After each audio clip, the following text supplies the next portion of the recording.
The source material manga for this anime is another one of the translations that I contracted to be done, and I'm pretty excited for it. I was able to purchase the manga pretty easily from Japan, scan it, and get it sent off to be translated, and now it's back.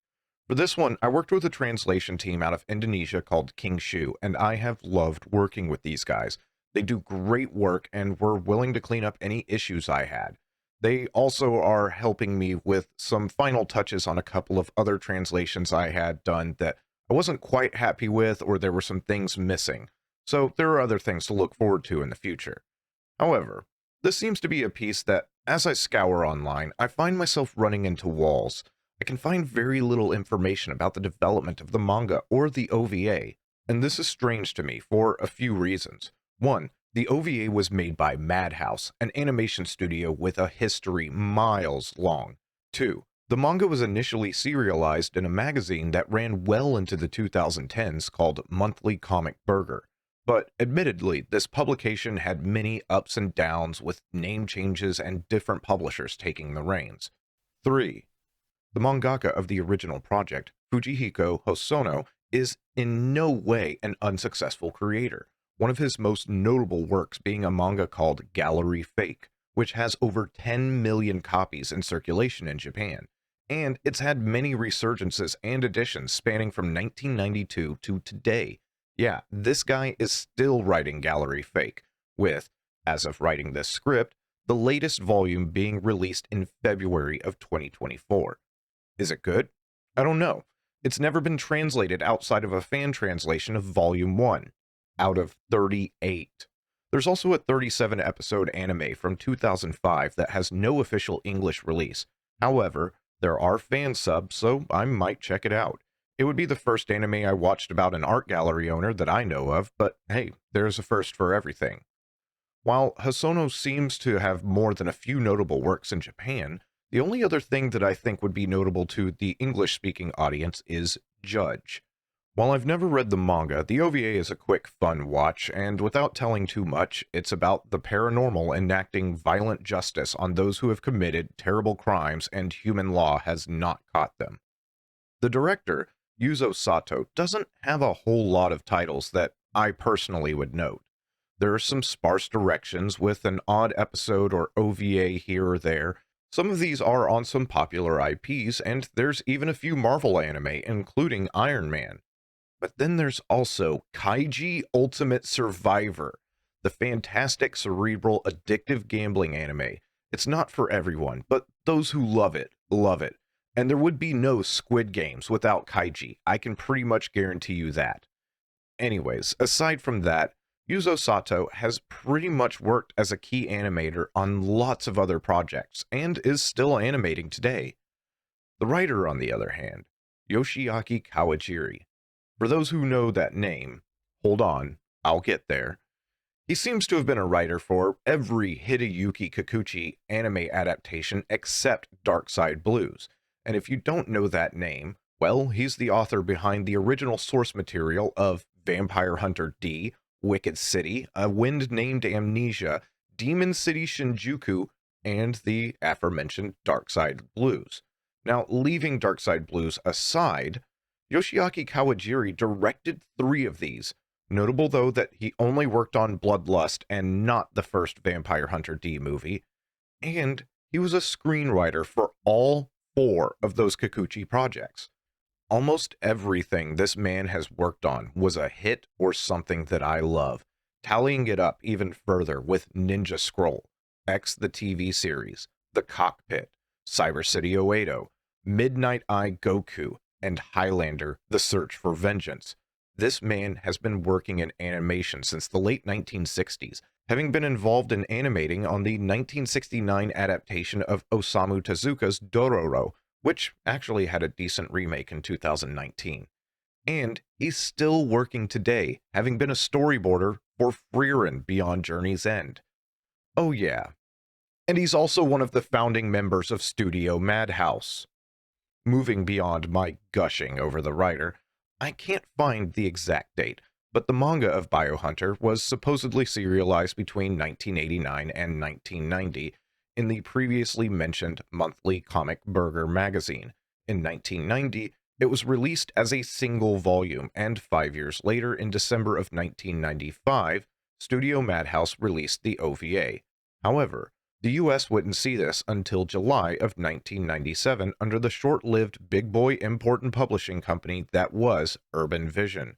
And I believe the UK and Australia would get the OVA the same year under MVM and Madman Entertainment.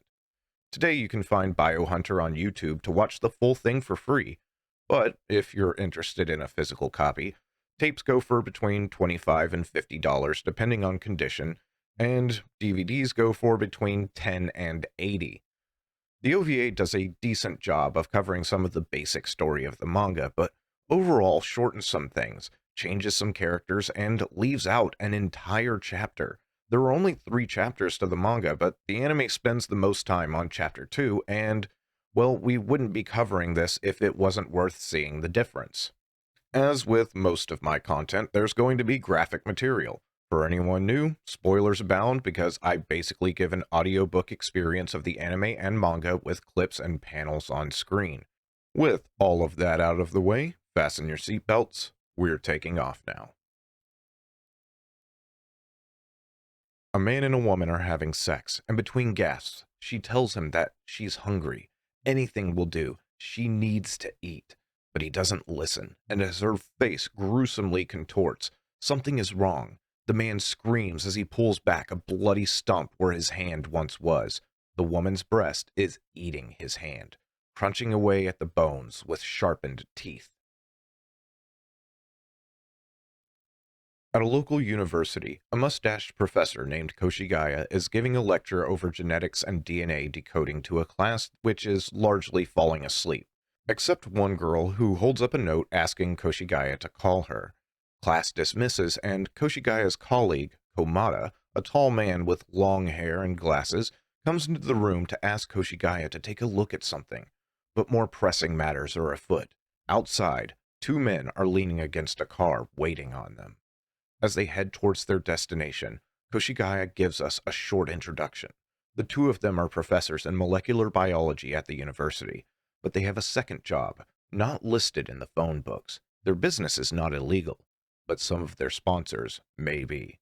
They pull up to the house and enter to be immediately greeted by an intimidating man who begins begging for them to help his daughter, Marie. They are led to a basement, and as the door opens, Komada's eyes weep. This is a physical reaction he has when in proximity to what is only referred to as them at this moment. They head down the stairs to a large barred cell housing the daughter, Marie. It's the woman from the beginning. She's chained to the wall, and all over her body are large growths bearing human faces with sharp teeth. She begs for help as the 2 scientists conclude that this is definitely the demon virus. Koshigaya pulls out a bottle and a syringe and begins to draw out a dose of whatever this drug is. He approaches the woman and guarantees to help her as he grabs the face on her shoulder and injects it. It screams and then begins to dissolve. However, Marie suddenly changes and breaks free, rushing towards Koshigaya, but Komada steps in, grabbing her wrists as she slams him against the bars of the cell and bites into his shoulder.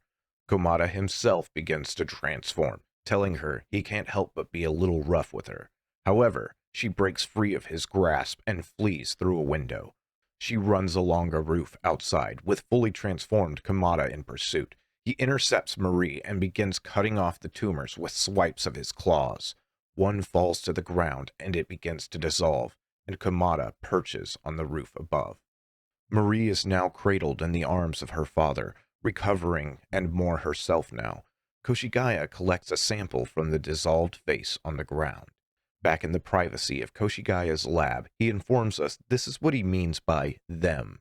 They call them the demon virus. Inside them is a retrovirus that can hijack cells and embed itself, causing rapid evolution unlike that of the Darwinist theory. Monsters, vampires, ghosts could all be explained in history by this virus. And of course, amongst his colleagues, he cannot discuss this with anyone except the one who is infected, Komada, who is currently eating a very large pile of food in his lap. It's not him eating, it's what's inside him. Unusual consumption of protein and iron. It's a classic symptom of the infection. He tells Koshigaya to stop looking at him like he's a guinea pig, but Koshigaya responds that he can't help it. Komada is an oddity as he can control his infection and transformation through his immune system. He's the only hope to figuring out how to eliminate this virus. But Komada is not pleased. He says they better figure it out before it fully takes over. And silently, Koshigaya concludes to himself that they are indeed running out of time. Somewhere else in the city, a woman is working late at a drafting table as a man brings coffee to her before leaving. But after he leaves, something is amiss. She continues to work, but as she takes a sip of the coffee, she sees the reflection of a creature in the corner of the room. It pounces on her, and the next morning it is revealed in a newspaper that Koshigaya is reading that this is the fourth woman this month killed in the same manner, with her insides ripped out and eaten. Komada concludes that it must be the demon virus, but Koshigaya is distracted. Komada is dressed up, apparently going to a party with some students, to which Koshigaya suggests there is more, but Komada says he's a professional with his students, unlike Koshigaya. As Komada walks down the street, he thinks of a conversation he had with Koshigaya. Can he be normal, or is he just a monster? Down an alleyway, a woman runs past him in distress, and he is approached by three men, asking if he saw the girl. He hesitates for a moment, and one of the men immediately grabs him, but stepping between the other two is a very large man in a purple suit with red hair. He's rubbing two coins together, and he grins as he crushes the coins before grabbing Komada by the face and telling him to answer if he has seen the girl, yes or no. But Komada begins to transform and grabs the man's arm as the police show up outside the alleyway. The men bolt off, and the police ask if Komada is okay. He says it's no big deal, and the woman rushes out from behind a car to say as much also. She apologizes for the trouble, and Komada offers to escort her, but she says no. He asks why she doesn't talk to the police, and she responds that they can't help. We'll find out more about this later. She runs off, leaving Komada there. However, one of his eyes begins to weep, so he calls after her. At Koshigaya's apartment, he is assembling a special gun that launches a glass ampule containing a dart which holds a demon virus antidote when his doorbell rings. Komada has arrived with the woman, and he explains the situation to Koshigaya. He doesn't believe the woman is infected, but she is somehow involved with the demon virus. They sit down with the woman, and we now know her as Sayaka Murakami. Koshigaya goes over what she has told him. Her grandfather was in trouble, so he has disappeared. The guys who are chasing her are after her grandfather, but they don't know where he is, and neither does she. So who is her grandfather? He's a fortune teller. Koshigaya thinks for a moment before asking if it is Bokudo Murakami, a world-famous fortune teller, which she confirms. She says there was one thing that struck her the day before he disappeared, and that was that he had a reaction to seeing a newspaper about one of the girls murdered in the recent string of killings. Without warning, Komada gets up and slowly moves towards the patio, before rushing out the door to see someone heading down the stairs away from them. Sayaka has been followed. They need to move soon. So, who is behind the men searching for Bokudo and harassing Sayaka? That would be this man, Secretary General of the Liberal Republican Party, Tabe Seijiro. He asks the giant man in the purple suit where Bokudo is, but as he starts to explain, Tabe hits him in the face with his cane. He doesn't want excuses. He climbs into the back seat of a car and departs. A fortune teller in a dark room invites his next customer, who is unfortunately the giant red-haired man. The giant asks the fortune teller to answer yes or no. Did he study with Bokudo Murakami at his home? He asks the giant what he's talking about and is immediately seized by the collar of his robe and hauled to his feet. The giant says they already know he's been there, so answer yes or no and tell where Bokudo is. The giant then proceeds to bite a chunk out of the fortune teller's crystal ball. On the road, Koshigaya, Komada, and Sayaka are in what looks like a Mitsubishi Montero with Komada driving. Sayaka tells that her grandfather retreats to a waterfall to cleanse himself of the karma and dirt of his clients. Over time, it seeps into him, and he must clean himself of it. But Komata isn't really believing in fortune-telling or things like that. Koshigaya says there are many mysteries of the universe, including the workings of the human brain, or, in Komata's case, a woman's heart. To which Komata responds that that is more Koshigaya's area of study. A short montage of the group asking locals along their trip about local waterfalls, hoping to find the specific one that Bokudo could be at, and before long, they stop for the night at a local hot spring to clean themselves and rest. Off somewhere in the dark of a parking garage, Tabe is devouring the insides of another woman inside a car. Komata and crew are back in their vehicle, driving on a mountain road when a semi pulls up behind their car. Komata moves over so it can pass, but unexpectedly, the giant red-haired man opens up the door and begins firing a submachine gun into their car. They speed up to get away, and the semi takes to the chase. With the red-haired man continuing to fire into their car, he destroys the engine, he flattens the tires, and they eventually lose control, breaking through the guardrail and flying off the road to the sheer drop below. Komata transforms and grabs the other two, escaping the vehicle before it hits the ground in a fiery explosion. The supposed success of this mission is relayed to one of the bodyguards of Tabe, who tells the red-haired man they will take care of the cleanup. Focus on finding Bokudo. Down below, away from the wreckage, Koshigaya regains consciousness, only to find Komata fully transformed and crouching over Sayaka, breathing heavily. Koshigaya calls out to Komata, who begins to regain control and transform back into himself, recoiling at his inhumanity. Sayaka wakes up and quickly clings to him before regaining her composure. She tells them that they've done enough for her and she'll go on alone, but they deny this and insist on accompanying her to find Bokudo together. Sayaka hears something and slowly begins to walk into the forest, where they find a waterfall and bridge. This is the place, a temple off the beaten path. They ascend the long staircase to find Bokudo quietly roasting a potato over a small smoking pile. Sayaka calls out to him and he says he's been waiting. Of course, he knew they were coming. They move inside and there are questions to be answered. Why is he being pursued? And so he begins to explain. For ages, men in power have sought private, personal information that is not scientifically based.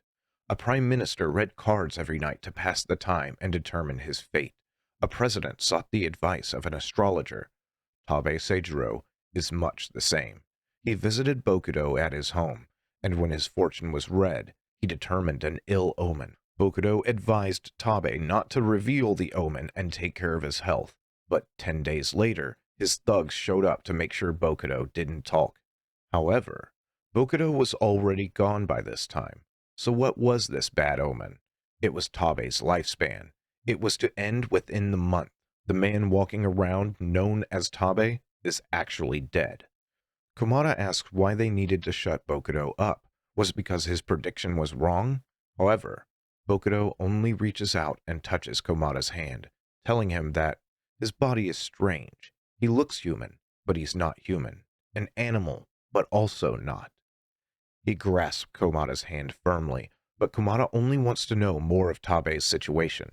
Bokudo tells them that he cannot elaborate or they would be in danger. Tabe can manipulate the police. He has many under his control. Bokudo is thinking of fleeing the country at this moment. He apologizes for the trouble he's caused them. Fast forwarding, Bokudo sits on a rock fishing next to Sayaka, and above the two on a bridge stand Komata and Koshigaya. Koshigaya explains to Komata that Bokudo can read his genome like a barcode with just a touch. He knows what is inside of him. It allows him to read if someone is ill, their hereditary genes, their lifespan, or, in Komata's case, if there's something inside of them. Though, this is just a theory as to how he deciphers the contents of the genome. Something changed in Bokudo's attitude when he read Komata, though, and Koshigaya does not know why. Unbeknownst to the group, Tabe's crew unfortunately knows where they are and are headed there to capture them. Later that night, Koshigaya sits by a fire asking questions of Bokudo, who sits underneath a waterfall. Does he know anything about the serial killings all over the news? They were not committed by a human. but someone with the demon virus. That's why he was waiting for them, right? Bokuto does not respond. Koshigaya demands an answer, and slowly, Bokuto turns and asks Koshigaya if he is referring to demon possession of the dead, which Koshigaya questions what he means. When possessed, an individual is unaware that he is dead. They have the urge to slay young girls and devour them. Fresh liver is necessary to keep the body from decaying further. This means that Tabe is the serial killer, and he should not be allowed to live. He cannot possess governmental power. Bokuto planned on asking them to help him destroy Tabe, but he miscalculated. To destroy an evil spirit, another evil spirit must commit the act. However, Komata is half human and half evil spirit. He will not be able to succeed while the human portion of him still exists. A sound causes Koshigaya to get up and look around, but when he turns back to the waterfall, Bokuto is gone. He calls out for him, and from the shadows, the red-haired man sneaks up behind and bashes him in the head. Komata looks up to the sky to see a helicopter silhouette against the moon. He begins to run to the waterfall and finds Koshigaya is knocked unconscious next to his fire, so he runs towards the helicopter, only to find that the red-haired man has abducted both Bokuto and Sayaka. He yells out, and the red-haired man begins to fire his gun at him, forcing Komata to take cover while the helicopter escapes. He looks up after the gunfire stops, just in time to see a box hurtling towards the ground before it explodes, knocking Komata off his feet, but also detaching and launching his hand towards the helicopter where it grabs one of the skids. In his unconscious state, Komata has a nightmare of Sayaka sinking into water. He tries to grab her and pull her up, but it only results in his hand being pulled off. He jerks awake in a hospital, finding Koshigaya by his side, and he tells him that Tabe has taken Sayaka and Bokuto near the ocean. Koshigaya tells him to stop, but angrily Komata tells him he should know how strong his cells are, and he gets out of bed, stripping off the bandages and IV. His hand is working its way through the ventilation of its new location, and the pair of biohunters drive to go find it. Koshigaya thinks to himself that if Komata transforms this time, he may not come back. Handcuffed to a pipe, Sayaka panics as she regains consciousness and the door opens, revealing a manic-faced Tabe. He quickly descends upon her, grabbing her leg, slobbering and greedily stripping her, getting ready to devour his next victim. But before he can continue too far, there is a pounding at the door. Bokuto is awake. Tabe regains his composure and goes to interrogate Bokuto. As the biohunters drive, Komata identifies the warehouse where his hand is. It's surrounded by guards. Tabe takes a seat in front of the beaten and bruised Bokuto. He tells the red-haired man to leave him so that he may speak to Bokuto in private. While Sayaka is unconscious, Komata's hand picks the lock on her handcuffs before dropping and absorbing itself into her back, which wakes her up. Unfortunately, she finds that the door is still locked, but observing her surroundings, she finds the air vent that the hand dropped from and determines that to be her mode of escape. Back with Tabe, Bokuto tells him that he truly has the eyes of a dead man, and Tabe demands to know what is going on inside his body. Bokuto had given him a medicine. What was it? Bokuto answers that there was a seedling of evil that was supposed to die inside him. The medicine was to dry it up. However, Tabe's hunger for power and authority nourished the seedling in spite of the medication. He is no longer Tabe Seijiro. He is no longer human. He is a dead man subsisting on the livers of young women to sustain himself. Enraged, Tabe begins to beat Bokuto with his cane. Before grabbing his chest, he begins to transform. Outside, Koshigaya and Komata knock out guards and begin their infiltration. The red-haired man knows something is wrong, but Koshigaya manages to slip inside. We then see Tabe's transformation. A vile, twisted mound of flesh emerges from under his shirt, a mouth with pointed teeth and an abnormal shape. Sayaka continues to crawl through the ventilation shaft, only to find an opening just in time to see Tabe sprout tentacles that pierce Bokuto in multiple places, causing grave injury. She screams, grabbing the attention of Tabe, who then uses his tentacles to pull himself into the vent, only for Koshigaya to burst through the door a moment too late, finding Bokudo dead on the ground. It seems all the guards have been incapacitated by Komata now, and calls from the red-haired man go out over the radio to no one. He grabs a sledgehammer and smiles. Komata has now found his way inside, and he begins to weep, knowing that the demon virus is near. As he runs, he is intercepted by the red-haired man, who strikes him in the stomach with a heavy swing from the sledgehammer. He's struck 2 more times, the last knocking him into the wall, and he begins to transform. But the red-haired man keeps swinging, keeps striking him. However, his last strike misses, and Komata, fully transformed, leaps over him and slices the man's skull apart. Sayaka is crawling away from Tabe, but a tentacle grabs her ankle. She screams, and the sound sets off the now transformed Komata, who begins running towards it. The pursuit ends in a large warehouse, where Komata finds the also fully transformed Tabe lowering himself from the ceiling. Tentacles whip and lash about. Komata dodges and occasionally slices back until the tentacles land a substantial blow on his arm. He takes cover, but one of the shipping container cranes has been cut and it falls down upon him. Tabe stands at the wreckage observing, but suddenly Komata thrusts the rubble off of himself and lands on Tabe, grabbing his face and biting into his neck from behind. Tabe's tentacles wrap around Komata before another set grabs a hold of the rails of a crane and hauls the both of them into the air. As they rise, Komata eventually rips the head off of Tabe. The tentacles release him, and he leaps away as Tabe falls to the ground. Koshigaya rushes to the scene, but Komata is soon towering over him threateningly. Koshigaya aims the demon virus antidote gun from earlier, but hesitates, and Komata knocks him into metal scaffolding, which falls on top of him. Koshigaya is now trapped. Tabe isn't done yet, though. His fingers erupt into more tentacles which pierce Komata, causing him to scream. The headless corpse stands, and Komata begins to be bombarded with images, the memories of the instant of death of the host, when the virus fully took over. Koshigaya can only watch, but he sees the antidote gun. He tries to reach for it, but it's too far away. Komata is dying, but walking up behind Tabe is Sayaka in a trance-like state. She begins to only repeat, "Don't die, don't die, don't die."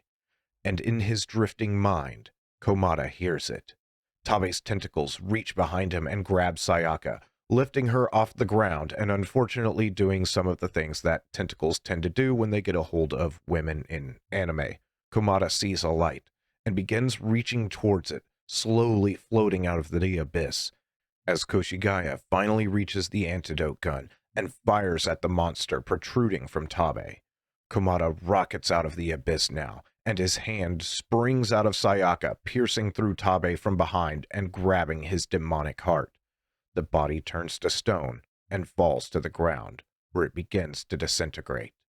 Komata takes his hand and reattaches it as he transforms back into himself. He walks naked to Koshigaya and lifts the metal rubble off of him, allowing the trapped man to escape. Sayaka calls out to Komata by name, who has now undergone a significant transformation and, for lack of better words, is frickin' yoked.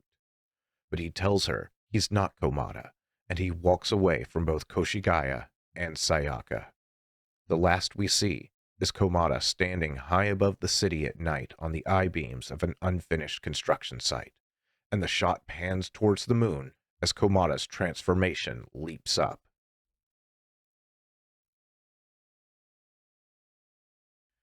As with pretty much everything I cover, I love the anime. It's something that keeps me coming back to watch it because I have terrible long-term memory retention. Every day is new when you have irreparably damaged your brain. As we head into the manga, it will start off similar enough, but soon you will realize that they cut out quite a bit from the first chapter. Chapter 2 has quite a few changes, but is still a fairly faithful adaptation. And when we get to scenes that are pretty much exact, we'll go through them quickly. Chapter 3 is completely new material. Lastly, Koshigaya's perversion is only lightly hinted at in the anime, but you will find he is an entirely different kind of womanizer in the manga. With all of that out of the way, let's dive on in. Chapter 1: The Human-Faced Tumor. We start with the exact same scene as the movie, a couple having sex as the woman talks about her hunger. Her face contorts, and as before, her breast bites off the man's hand.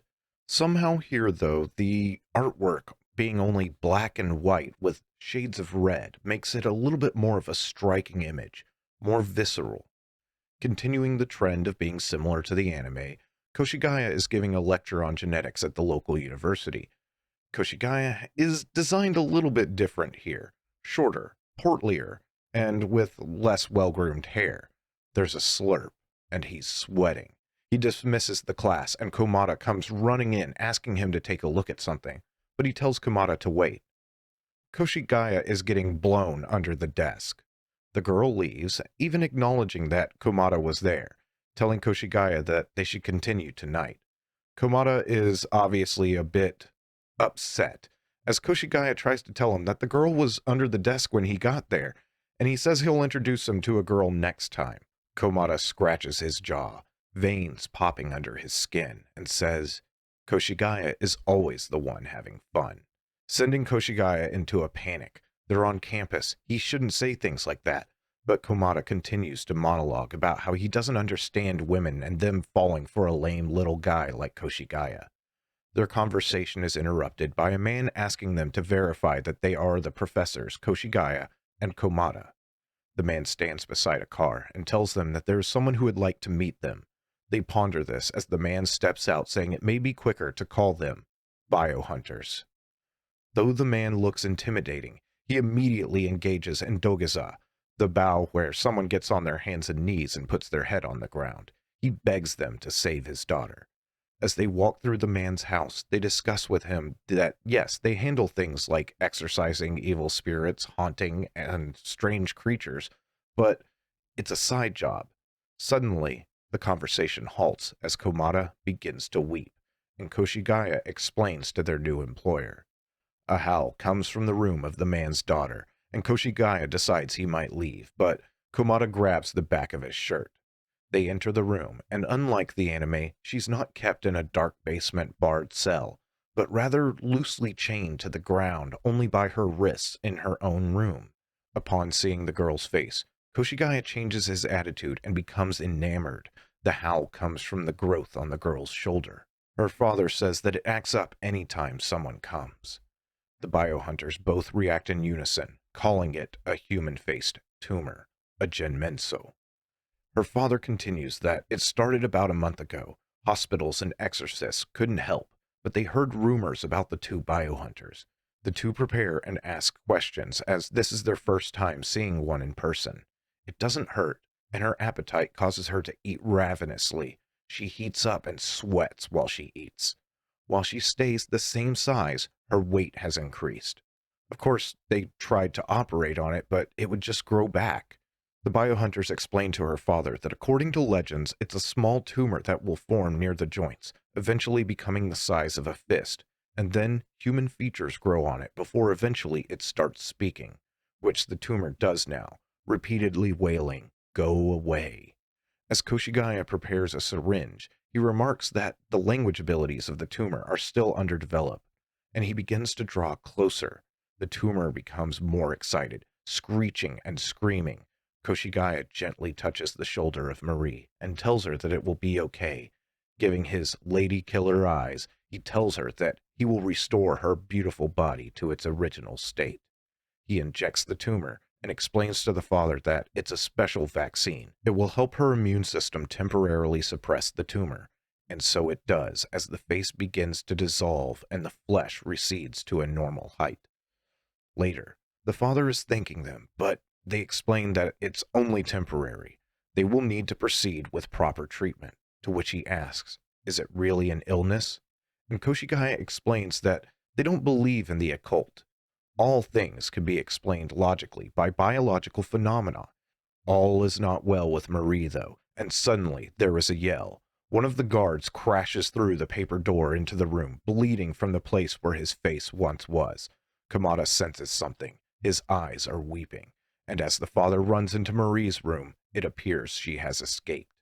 Komada looks around, searching for the source of his tears, and behind him, Marie's silhouette appears upside down in the window. She breaks through the window, grabbing his head and yanking him onto the roof, and in direct dialogue used from the anime, he begins to transform and says, "It's going to get a little rough, but there's no other choice right now." He grabs her arm with his claw and leaps above her, terrifying her at the sight of a powerful demon.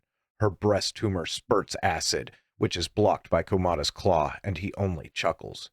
Now in a standoff, she questions what he is, but he only responds that he is Biohunter, and when dealing with troublesome patients like her, it's his time to shine. Koshigaya calls from below for Komada not to be reckless, and the girl pleads for help. It's not her. Her body is moving on its own. Komada tackles her off of the roof, carrying her towards a tree, which he then bends to cushion her impact. However, she tucks and rolls off the tree, and her back erupts with more tumors as her body hurtles towards him and the tumors bite into him. The father rushes outside with a rifle calling for Marie, and after she hits the ground with a thump, the tumors on her back are bare for all to see. She leaps away towards the city with inhuman agility, crying for help as Komada chases, but suddenly there's a gunshot. Komada is struck in midair as the father continues to shoot at him. Koshigaya tries to grab the gun and explain that it's not a monster, it's Komada, but it's too late. Marie has escaped into the city. Komada lies on the ground, incapacitated, but tells Koshigaya he's okay as he begins to revert back to his original state, and Koshigaya tells the father to call a doctor. 6 hours later, they still haven't found Marie, though the father's men have been searching. He tries to place the blame on Koshigaya, who tries to respond that if he hadn't shot Komada, but he's cut off. Anyone would run in fear if they saw a monster like that. Koshigaya explains that Marie is being controlled by the tumors now. She was trying to escape. She's being controlled by the demon virus. It's a retrovirus, similar to AIDS. It copies and infiltrates genes, performs genetic manipulation, a natural form of biotechnology. Recent research suggests that evolution does not occur at a slow pace, as per the theories of Darwin, but is rapidly driven by viruses. Marie has the demon virus, but it's a unique retrovirus. It integrates its own genes into the human genes and modifies the human body. Organisms are constantly undergoing metabolism. The cells of your skin are replaced between yesterday and today, and the reason they are repeatedly created are blueprint genes. The demon virus rewrites the blueprint and gives commands to cells to make things according to its own blueprint. Proteins, calcium, enzymes, antibodies, blood cells, even its own brain cells.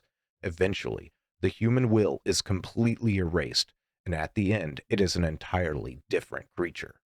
Komada is also infected, as we already know, but he has an immunity found in one out of hundreds of thousands.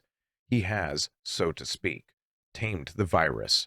As a result, he can alter his genetic sequence at will, which leads to his transformation. The father is stunned and asks if Koshigaya also transforms, but he smiles and says he's just an ordinary human. The father ponders for a moment and then places a gun to Koshigaya's temple. He says that he doesn't understand difficult things, but if Koshigaya can cure Marie, he doesn't care what it takes, and if he can't, he has to be ready to face the consequences. Suddenly, Komada slaps the gun out of the father's hand, surprising everyone. Koshigaya asks if Komada is all right, and he says that the bullet missed his vital areas. Besides, he has an incredible recovery ability, but the attention turns to the father. Komada may have gone a little overboard and broken his arm. Koshigaya begins to yell at him about it, but suddenly one of the men shows up saying they found Marie currently hiding at the apartment of a male friend. The father says, "Understood, prepare the car," and the man leaves. Then he passes out, and Koshigaya appears to be sweating, saying he's done with this. He doesn't know anything anymore. Pause for a moment. It took a few readings to figure this out, but I wondered if it was a fast forward when the man showed up. Why were they sitting on the couch so casually? The father, who I'm going to call the boss from now on because he is a mafia boss by heavy implication, was actually unconscious already. The hand on his shoulder is Koshigaya piloting him, which is why he's also sweating after the boss passes out. This ability comes from another section that we'll see soon, but they didn't explain it here yet. Far away in the city, Marie is greedily devouring everything in the fridge of her host. Soon, the biohunters arrive, and Komata is also devouring food with a large pile in his lap. Koshigaya has to physically drag him out of the car, and he continues to eat as they head up the stairs to the apartment while discussing the information we know about the need to consume proteins and iron by those infected. Stepping up to the room, Komata doesn't sense anything. It could be asleep. They open the door, and the place looks empty, but also like no one has left. They, of course, find the fridge ransacked and decide that they have to wait there. While they wait, Komata eats and asks about Koshigaya's theory that the demon virus existed since ancient times, that werewolves, ghouls, jingshi, dragons, demons, kappa, tengu, yokai, all the monster legends of the world are evidence of humans infected by the virus and transformed. Koshigaya says, that's right. There's even a mask in Indonesia that closely resembles Komata's transformation. Komata says he guesses so, but surely the number of cases must have been extremely rare, right? But recently, there seem to be more cases like this. Could there be something wrong with the modern human immune system? For example, hay fever, atopic dermatitis, people suffering from illnesses that were unheard of in the past. Even without bringing up AIDS, people have become plainly vulnerable to bacteria. The very food we eat is contaminated with chemicals and radiation. Those effects can cause abnormalities in immune cells or act like carcinogens, activating the dormant demon virus in the body. That means, suddenly, a drip lands on Koshigaya's head. Sounds of cracking and splashing come from the closet behind him. They find within it a half-eaten corpse of the apartment tenant. Then, Komata begins to weep. It must be near. A vent opens outside on the balcony, and Marie's face emerges, screaming for help. Komata tells Koshigaya to stay there as he runs up to the next apartment and bursts in to find the tenant there unconscious on the floor, and Marie standing at the window on all fours, almost completely unrecognizable, with her being little more than a mound of flesh housing a giant mouth and eyes next to her agonized, crying face. She pleads for help as the monster launches into a rage, screaming, "Kill!" Komata dodges, but a slimy tentacle grabs his leg and begins drawing him in as the creature laughs. Unfortunately, Komata hasn't recovered enough to transform again yet. Komata reaches for a knife on the floor next to him, but the creature sees this and decides to go for the attack. Suddenly, Koshigaya lands on its back. Outside, the boss has appeared and asks if they have found his daughter. While the answer is yes, it would be best if he didn't see her yet. The man believes they did something to her and rushes past Komata to the door, but he does not understand what he sees. Inside of the monster that Marie has become, hundreds of microscopic Koshigayas are swimming through her body, and outside, it just looks like Koshigaya has taken a frog pose on top of her. Komata explains that it's called biodiving. Koshigaya is currently sending his cells and consciousness into the ocean of Marie's body. Using a special drug, they are able to manage a sedated state for 1 hour, and during that time, they attempt to destroy the virus at its source. Back inside the body, Koshigaya's cells swim along. He gets distracted by the demon virus cell clusters, and his body begins to disintegrate. He has to concentrate to maintain his form, or it will break apart, though these versions of him are only single-celled beings. Being in the form of a human helps him unify his consciousness. Suddenly, a killer cell appears and begins grabbing one of the Koshigayas as he warns the others to be careful. They create bumps on their backs. This is to mimic the unique protein-based marker the body's natural cells have that the killer cells look for to identify that they belong. It destroys anything foreign. When the drug is injected, it can perfectly mimic that person's unique mark and allows Koshigaya to disguise himself as someone else's cell. However, it only lasts for 1 hour, and after that, Koshigaya will be rejected. The killer cell checks the back of the Koshigaya it is holding, causing a very interesting face, and then it releases him, and they swim on. It's not long before they spot the demon virus and a strange form that one of the Koshigayas goes to investigate. He pokes and prods, and outside, it's already been 40 minutes. Inside, Koshigaya finds what he is poking is a command virus that controls the regular demon viruses. It's been creating a network among the viruses to enhance the physical modifications. If he can take control of it and destroy the most evolved virus, then he can stop further transformation. The command virus leads him to what looks like a large webbed cocoon with Marie inside.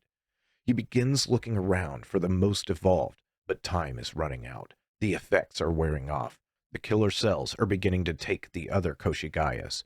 5 minutes left. Koshigaya fights back with what he calls the immune globulin attack. 3 minutes left. He still can't figure out who the highest commander is. Until he notices that the command viruses he followed here are exchanging information with the cocooned Marie. 1 minute left. Komata prepares to transform. The cocooned Marie is just a disguise. It is the highest commander. Outside, Marie is beginning to transform again. And inside, Koshigaya is running out of time as more killer cells grab more of him. He rushes in, blasting away with his immune globulin, and the Marie-shaped virus breaks apart as outside he is thrust off the back of the monster. Komata stands up and begins to transform further, preparing for the fight. But the monster begins to fall apart. The faces are falling off of it, and eventually Marie collapses as a pile of flesh with her arms, legs, and head intact. Fast forward an indeterminate amount of time, and Marie has recovered. Her original body returned quickly. She's back home in a hospital bed, and the boss is very thankful. Koshigaya explains that the human face tumor was not meant to have the reproductive capability to conquer a whole human. Something must have triggered it to go out of control and push its limits so far as mimicking a human and creating its own structure. The boss apologizes to the biohunters, and Marie says that while she was unconscious, she felt like she heard Koshigaya's voice, not just in her heart, but inside her body. The two biohunters coyly feign ignorance, but she reaches out and Koshigaya takes her hand as she tells him she will never forget his kindness, leaving a puzzled Komata in the back.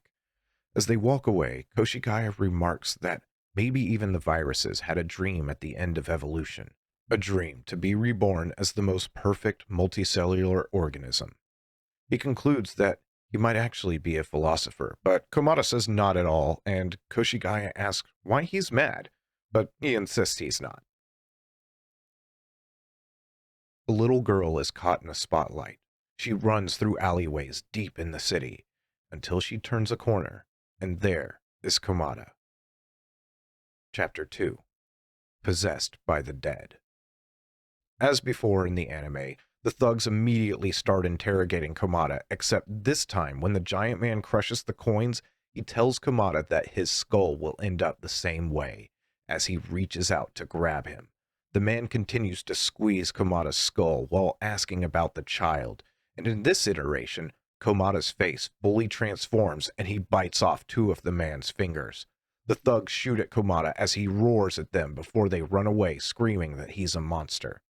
The little girl, which we know is the manga version of Sayaka, peeks from around the door of a car she was hiding in, questioning that there was a monster, but Komata has already reverted to his human state and smiles, saying, maybe they got the wrong idea. The doorbell rings at an apartment as a man and woman are having sex. The man is under a sheet while the woman is fully exposed. It's Komata at the door, and he begins to bang on it, demanding to be let in. The woman is dragged off the bed, and the man unlocks the door. When the door opens, revealing Komata and Sayaka, Koshigaya's smiling face is revealed from under the sheet. Of course, a scream erupts, most likely from everyone in the room. Komata and Koshigaya are both fuming. As Koshigaya pours coffee, he says to tell him first if Komata is bringing a kid. But Komata asks, even if it's just him, why would he answer the door like that? To which he responds that Being watched by others can be thrilling, too. The conversation moves to the little girl, with Koshigaya whispering to Komata, asking if he's lost all interest in adult women finally, to which Komata replies that he'll hit him. The girl was almost kidnapped, and it's not safe for her to go home either. Sayaka tells them that those men were after her grandfather, and he told her to be careful before he disappeared. This, of course, leads to the discovery that her grandfather is Bokudo. In the manga, Koshigaya actually knows Bokudo. He met him through his research a long time ago, and he still needs the old man's help for a lot of things. Sayaka thinks for a moment before saying she kind of knows where her grandfather is. We can kind of skip the next few scenes, and we'll be skimming over some conversations, as they are pretty much exactly the same as in the anime. I'm actually surprised about how faithfully a lot of this chapter is adapted. The giant man interrogates the fortune teller just like in the anime, except he beats him up a little bit more before biting the crystal ball. Our main character group drives down the road when the thugs show up, and they shoot into their car, eventually knocking them off the road, except this time Komata does not transform, and then they find the temple. Except, as they near the temple, they hear a scream, so they rush to the aid of whoever is in need, only for them to find that Bokudo is molesting a half-dressed temple maiden, and Koshigaya thankfully covers the eyes of Sayaka. We fast forward, and Bokudo is surprised to find that the thugs are after his granddaughter, and he bows before the biohunters, thanking them for saving her. Komata asks why Koshigaya needs help from this pervert old man, but Koshigaya only shushes him as Bokudo explains that he was too naive, thinking they wouldn't go after Sayaka. Koshigaya asks who they are, and of course we have our answer that it is Tabe Seijiro. The same story is told, powerful people seeking guidance from the supernatural throughout history, a bad omen leading to him telling Tabe to take care of his health, and then the revelation that Tabe is already dead. Though, at this, Komata places his palm on Bokudo's forehead, and he says he's not sick. This is the time in which Bokudo recognizes the difference in Komata, human but not human, a beast but not a beast, and Koshigaya looks at him telling him that if he thought Bokudo was just a fortune teller, he's wrong. Outside, they pass by a grave belonging to the former head priest. Bokudo says that he lost his life over a trivial matter. Though he passed the temple to another, Bokudo still stops to pay his respects. We have our same conversation before as to the genome and Bokudo's ability to read it while Koshigaya and Komata are at the river, though this time they are the ones fishing. After this conversation, Bokudo is steaming in a wood-fired hot tub while Koshigaya is below chopping wood and feeding the fire. Bokudo tells of a customer he had once in the past who was possessed by the dead. A spirit had nested in his liver, and the man was not aware that he was long dead. He lived for 1 year after dying, losing his original kindness and becoming extremely violent. He killed young women and devoured them. By consuming their livers, it somehow sustained the vitality of his body. As Koshigaya ponders this, he then hears the door creak behind him. He turns suddenly, only to see a cat that would set off Michael Rappaport. He breathes a sigh of relief, but all too soon as the giant man snatches him from behind. Komata is in the house working on a laptop when he hears something, a helicopter overhead. He runs to check on Koshigaya, but before he can get too far, gunfire covers the room and he hits the deck. A man peeks from around the corner, but Komata proceeds on. He finds Koshigaya unconscious and the bath where Bokudo had been empty. As the giant man runs, carrying Bokudo to the helicopter, Sayaka chases after him. She jumps onto his head, wrapping her limbs around him and biting his hair, but he only laughs and takes her on the helicopter too. Komata screams after them as the helicopter takes off, and they drop the explosives on him, and as before, his hand detaches and grabs one of the skids. The helicopter flies away with the giant man laughing. Sayaka slowly comes to, finding herself on a bed in a brightly lit room. She looks around, and she sees a surveillance camera in the corner, but she's alerted by the sound of the door opening. He could not be prepared for Tabe as he enters covered in blood, with it dripping from his mouth as well as the decapitated head of a dog which he carries with one hand. He walks further into the room, leaving a trail of blood behind him, and Sayaka begins to scream. Tabe licks his lips maniacally, a crazed look in his eyes, but suddenly, a pain hits him in his head. He stops, just in time for one of his men to come into the room and tell him it's not safe. He escorts Tabe out, but as he leaves, Tabe gives one more frightening glance to Sayaka. She holds herself on the edge of the bed and begins to cry, calling for help from her grandfather. And above, in the air vent, there is a rustling. Komada jerks awake in the hospital to find Koshigaya standing over him. Firmly planting his foot in Koshigaya's face and pushing him into the wall, Komada gets out of bed, declaring that it's near the sea, as Koshigaya chases after him, asking where he's going, only for Komada to suddenly stop and yell that his right hand is gone. Out on the ocean, Koshigaya informs Komada that he has a friend working in the political section of the newspaper, and from his information, Tabe has a villa on one of the nearby islands, and lately, he has been staying there every weekend. Komada tells him that he can feel it. They are in the right place. Koshigaya tells him that Tabe is the leading candidate to become the next prime minister. If they don't proceed with caution, they could be destroyed. But Komada asks what he thinks of Bokudo's story. Something is off, but he can't say much until he sees it for himself. Could it be that Tabe is infected with the demon virus? Bokudo is unconscious and bleeding on the ground when the thugs pour water on him. He awakes just as Tabe walks in. As he takes a seat, the giant man tells him that he's been dealing with Bokudo, but he's not good with the elderly. If he pushes him too far, he might die. Tabe asks to be left alone with Bokudo as before, and so he is. Also as before, Bokudo says Tabe truly has the eyes of the dead. However, we get some differences soon. Bokudo continues to speak. As a dead person, if left alone, the body will rot. They've been using incense to hide the smell, but Tabe's thoughts are still scattered. He feels an uncontrollable craving for raw meat, like a wild animal. Bokudo begins to chuckle, but Tabe strikes him with his cane, declaring that Bokudo did something to him. He chuckles more, though, and continues. 6 months ago, when he met Tabe, the seed of possession by the dead was already there.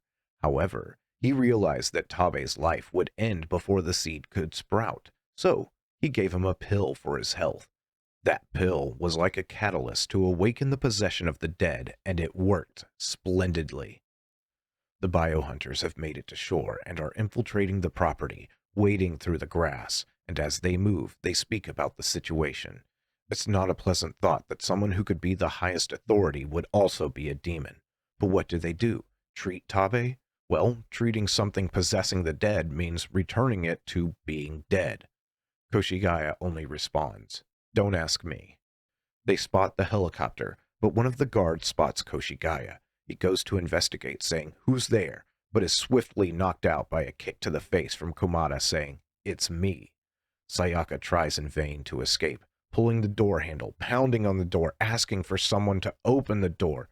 She looks around for a different route and finally sees the air vent. Once she makes her way inside, she hears Bokudo somewhere and proceeds further down the shaft. She is startled by a squeaking behind her and stops for a moment, thinking it may be a mouse. When she stops, Komada's hand drops from above into her back. She panics for only a moment before seeing another vent ahead where she can now watch her grandfather be interrogated by Tabe. Bokudo continues. 10 years ago, there was a small incident. A certain religious organization was involved in a tax evasion scandal, and Tabe was receiving large donations from them. The head figure of that scandal was a priest of a certain temple, and it was reported to the public that he committed suicide. Eventually, the commotion died down, but that priest had a close friend who was a fortune teller. Tabe seems to be alerted by this information, but Bokudo doesn't stop. Doesn't Tabe recognize that girl? Yes, Sayaka, the one his subordinates were after. She's not his granddaughter. She is the daughter of that head priest. Bokudo raised her from a baby to this point. Sayaka listens intently from above in the vent. Bokudo knew most of the circumstances up close and thought to himself that Tabe Seijiro must not die peacefully on his tatami mat, so he's been waiting for his chance. Bokuto begins to laugh, and Tabe reaches out and begins to strangle him. The giant man bangs on the door from outside, asking if Tabe is okay, but Komada has snuck up behind him and knocks the man unconscious with the butt of a knife. And then he begins to weep. Bokuto is thrust from Tabe's grip, but he rips part of Tabe's shirt, revealing the demonic toothy heart in his chest.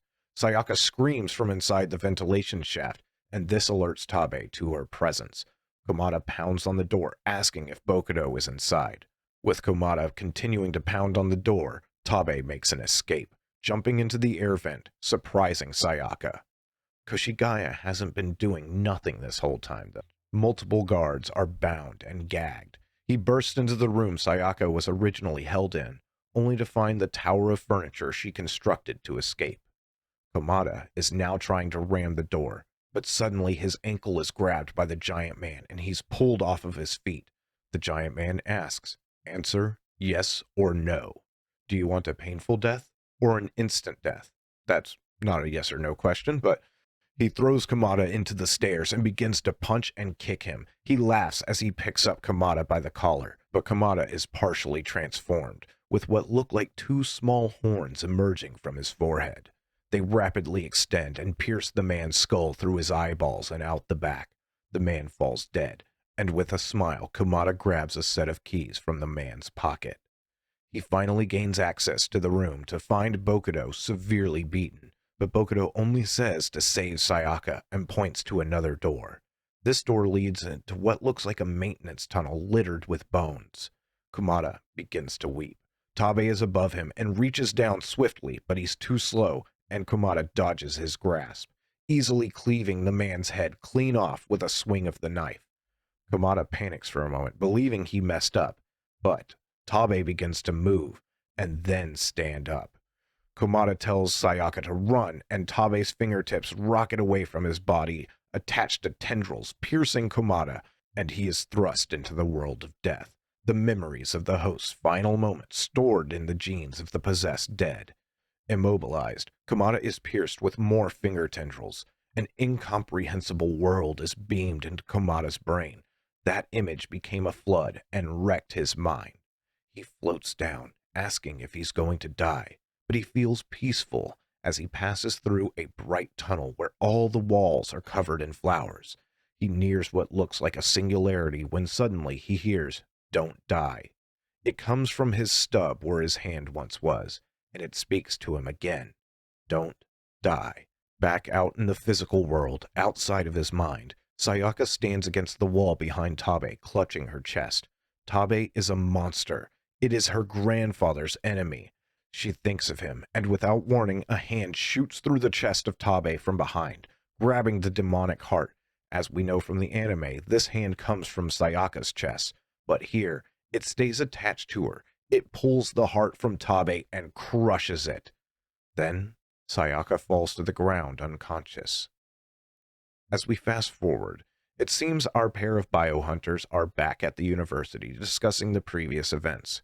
Komada's hand absorbed all of the nutrients in Sayaka's body, but as we see, she's fine now, pushing her grandfather in a wheelchair up to the pair with a cheerful, "Hi there." The two biohunters ask how he's doing, and he says he still has 20 years left to live. That's what the predictions say. But things are okay otherwise, right? The news said that Tabe died under strange circumstances, but Bokuto says there's nothing to worry about.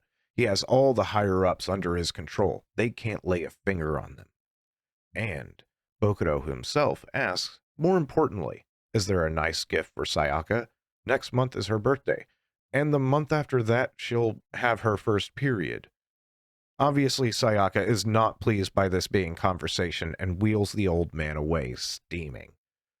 Late at night, a young man is driving down the road in what looks like a 1990 Honda Accord. Wind rustles through the trees, and the young man notes that the night feels kind of creepy. Suddenly, something jumps from the trees and thuds off of his car. Chapter 3. The Golden-Eyed Demon.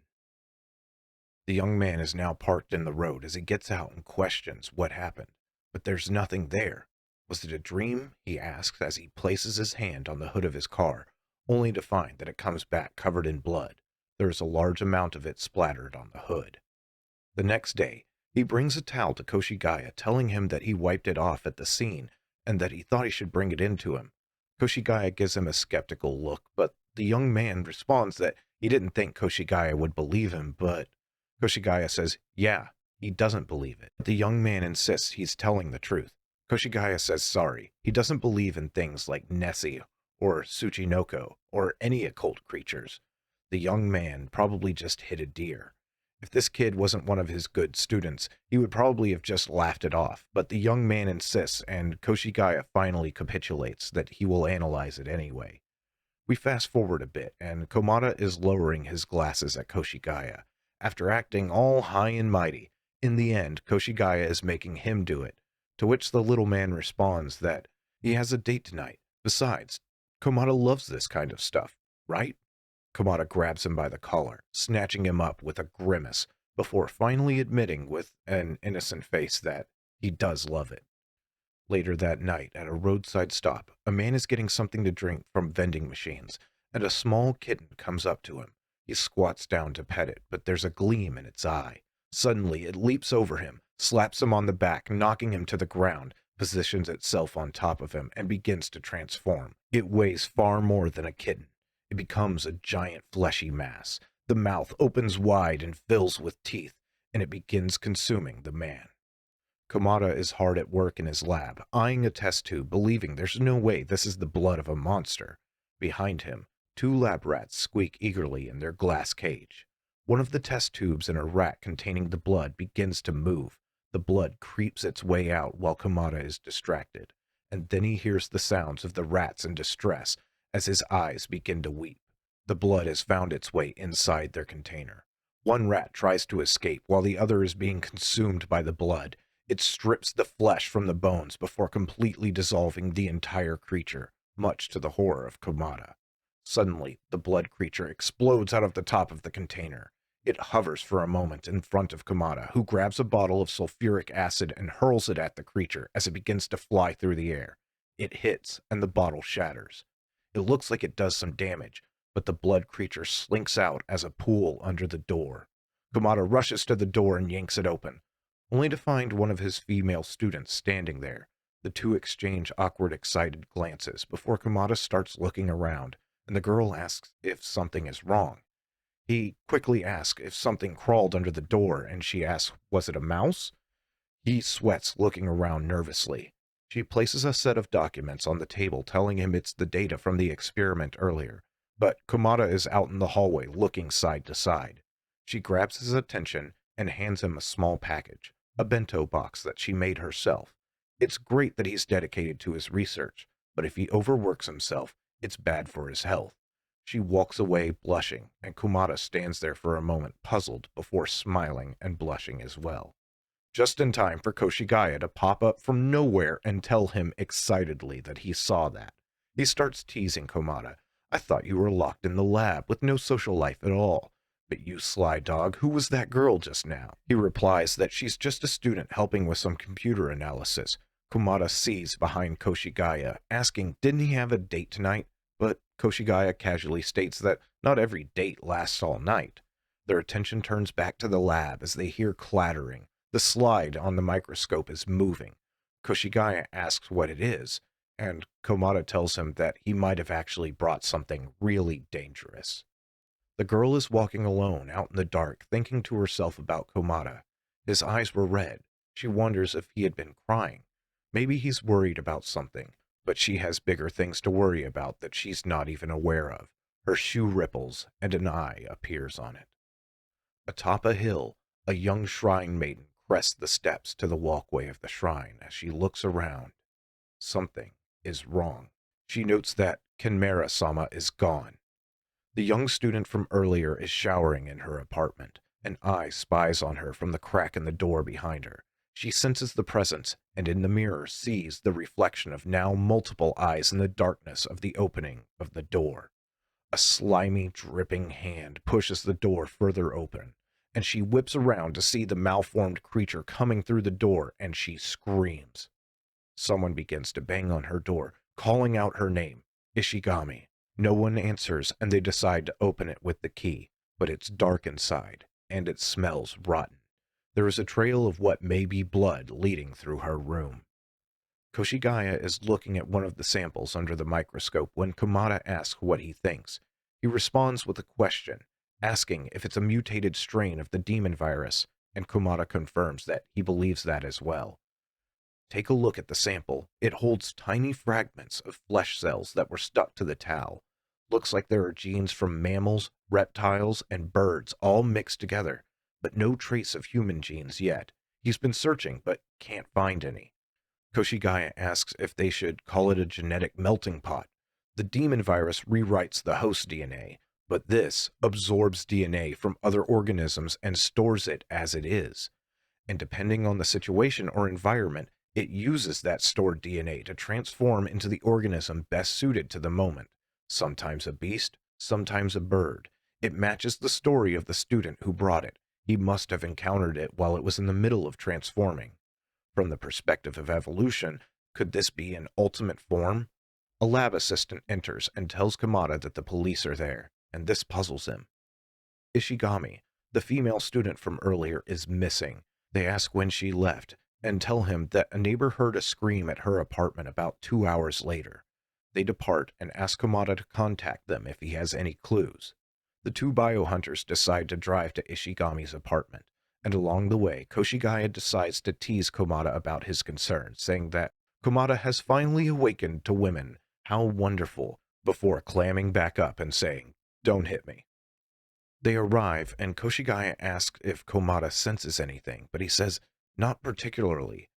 His senses suddenly go off, though, and he looks to the end of the hallway, seeing a young shrine maiden no longer in her temple attire, and his eyes begin to react. He can't decide what it is about her, but something is bad. However, he only wept from one eye, and this has never happened before. Deciding she knows something about Ishigami, he charges her, his arm partially transformed, destroying his shirt as he makes to grab her, but she leaps over him, kicking him in the face as she does so. Komata's hand slams into the balcony railing, and the girl lands on the railing acrobatically some distance away, and quickly hops along until she reaches Koshigaya. She takes him hostage with a knife. She demands to know what Komata is trying to do. Koshigaya panics, asking for a timeout, but Komata notices something out of the corner of his eye. On an opposing roof, he sees a silhouette. Could it be Ishigami? It vanishes, and Komata leaps over the railing to the ground below. The girl is left in awe, asking and remarking to Koshigaya, "He's not human, is he?" And Koshigaya responds, "You could say that."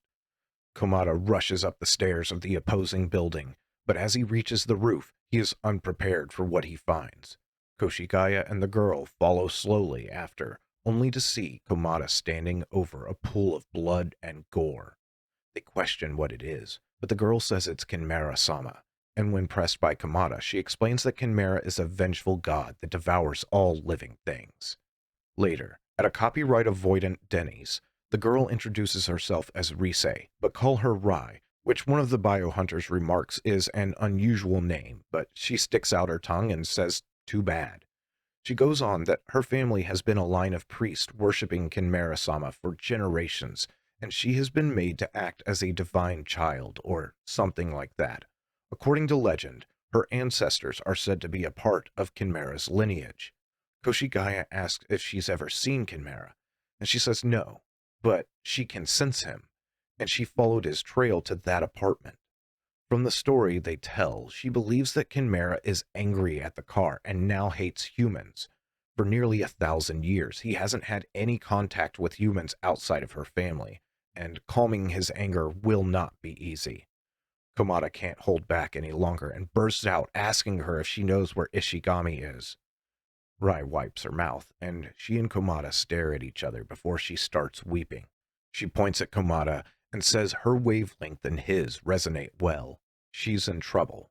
She wipes away the tears and then asks if Ishigami is Komata's girlfriend or just an acquaintance, to which he responds that that's none of her business. She says, in any case, it's better that he didn't know what happened to her, and this alerts the two biohunters. Later that night, in Komada's lab, he ponders the words, wondering if Kenmara is possessing Ishigami. He shakes his head. There's no way. Then his door slowly opens behind him. He turns and demands to know who's there. The face of Ishigami appears from the darkness. She's completely naked. She walks up to Komada, gently grabs his face, and kisses him. Rai and Koshigaya are at a rock concert, and she's having a good time, but he is not. He asks why they had to come to a place like this. Due to the noise, he has to repeat himself. There's no way Kenmara-sama would be at a place like this, right? She says she doesn't know, but she can sense something here. Koshigaya excuses himself and walks down the street with a cigarette. He can't take the loud noises. He goes to call Komada, and a man appears outside his telephone booth. The man from the roadside stop earlier. The man's fingers conform to the crack in the door and begin to slip through, alerting Koshigaya. Then the man begins to transform into a mass of tentacles. Koshigaya is cornered in the booth. Komada is still in the embrace of Ishigami when his phone begins to ring. He senses something's wrong. Still held by Ishigami, he reaches for the receiver of the phone, only to be met with the scream of Koshigaya asking for help. He turns away from Ishigami upon hearing this, but the girl in his arms is not really Ishigami. Her face rapidly mutates into a large fanged mouth and bites into his neck while he is distracted. In the phone booth, Koshigaya is calling out for anyone, when suddenly the glass behind him is shattered by the strike of a pipe from outside. He rolls out of the phone booth, only to find that it was Rai who saved him. The mass of tentacles forms a ball-like shape and follows after. This strikes something in Rai, a memory of her as a little girl in the woods, crying and lost. A very similar shape appeared, and she followed it. She kept her distance, but all the same continued to follow it through the dark woods until it finally led her home. And when her parents greeted her, they told her that it must have been Kenmara-sama that led her home. She believes that this creature and that from her past are one and the same. One of the tentacles takes the form of a snake and quickly wraps up Koshigaya, lifting him into the air. The ball of tentacles below turns into a gaping maw of teeth, and the snake appendage begins to lower Koshigaya towards it. Rai cries out for it not to kill Komada. Please don't kill him. And it does seem to stop for a moment. Bleeding profusely from his neck, Komada stands off against the creature that was Ishigami, and, with a confident though exhausted grin, asks if that's its true form. It still has Ishigami's body, but the head is very similar to the tentacle ball currently preparing to eat Koshigaya. The creature rushes as Komada responds by shoving his half-transformed claw through the top portion of its head. In a rage, he transforms further, but not fully. He screams that this creature ate Ishigami. Then he grabs it by what remains of its head and proceeds to tear it apart. He lets himself transform even further and lifts the creature above his head as it screams. These screams pour through the receiver of the payphone, and the creature holding Koshigaya begins to lower him into its mouth once more. Rai calls for it to stop, and she rushes in with her knife. She stabs the snake appendage and cuts it off cleanly, asking for forgiveness from the beast as Koshigaya falls to the ground. A crowd begins to draw to the commotion, and this makes the creature begin to go on a rampage, sprouting more mouths in different shapes, slaughtering and eating anyone close by. Koshigaya yells over the phone his location and for Komada to come quickly, and on the other end of the line, we see him naked, weeping, standing alone in a pool of gore in his lab. Rai cries for the monster to stop as it stands in front of her at the top of a set of stairs littered with bodies, multiple animal features arising from it. She begins to advance, and Koshigaya protests. The monster launches a mound of tentacles with a wolf's head at the end. She holds up her knife, which emits a cling noise, and that stops the monster before it reaches her. The wolf's head falls apart and the tentacles begin to retreat. Koshigaya is stunned. She says to him over her shoulder that it's a legendary blade forged from the great scythe that her ancestors used to shoot down Kenmara-sama, the demon-banishing dagger. Koshigaya begins to relay the story in his head, in an era where the Heike clan ruled the land. During the time of Kyoto's glory, a terrifying monster emerged every night at the hour of the ox. threatening the imperial palace, a monkey head, tiger body, limbs of a raccoon, and tail of a fox. The emperor ordered Sanmi Nyodo, who was in charge of Kyoto's defense, to eliminate the monster. From the forest of Higashi Sanjo came the cry of a crane. An arrow was released towards the spreading spirit. Koshigaya realizes something. Kinmura is chimera, the monstrous beast created by fusing numerous living beings. In Japan, also called crane. He continues the story. The master archer Minamoto no Yorimasa, who was tasked with defeating it, first shot a great scythe into the sky. Startled by the resounding noise, the creature cried out in fear, and it was shot down. Could the sound of the dagger be the same? Rise is Yorimasa. Could she be a descendant of Minamoto Yorimasa? All this time, she has been standing with the dagger drawn and letting the sound do its work. The creature is losing form, the animals dissolving into only tentacles once more. Koshigaya ponders the effect of the sound, a sort of signal to destroy Kinmura, and Rai continues to stand, begging for the creature not to kill any more people. But suddenly, a car rushes past them. It's Komata, and he is utterly crazed. Rai calls out for him to stop, but it's too late. He crashes head-on into the mass of tentacles, and it quickly begins to infiltrate the car, integrating its own flesh with his, wrapping him up entirely as a face presses into the windshield to smile at him. The car begins to roll backwards down the stairs, and it strikes Rai, knocking her into the air, and she drops the knife.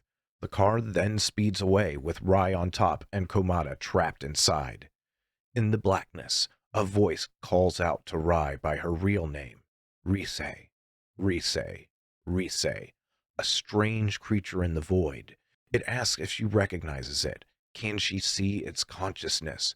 She asks if it's Kinmera-sama. It replies that she is indeed a descendant of Kinmera's bloodline.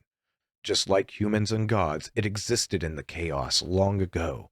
They were one species, but as time passed and human blood mixed in, some eventually began to merge with the humans. That is her lineage. Why? Evolution. They were far too greedy. They tried to absorb every possible creature into themselves, and as a result, disrupted the surrounding ecosystem. Now, what has happened? Those who continue to expand chaotically and destroy the ecosystems have, in turn, become humans. Humans must be eliminated, just as it once was. It calls for her to come with it. Suddenly, Komata begins to yell. There's no way he'll let himself be killed by this thing. It fills his mouth with tentacles, and Rise awakes. She screams no, and tentacles explode from her back. They pierce the car all over, filling it completely and taking over the vehicle before ejecting Komata. The car speeds away into the night as he screams after it, but it's too far away for him to do anything. The sun has risen, and Koshigaya speaks about mixing all the paint colors together. It makes a dark gray. For some reason, that crossed his mind. Dozens, maybe hundreds of different organisms' genes must have been fused together. The genetic stock Kinmura and Rise carried was likely a catalyst. The two men stand before a car. A giant mass of flesh with no form or life overflows from inside the car. And the last panel is Komata weeping, but only from one eye.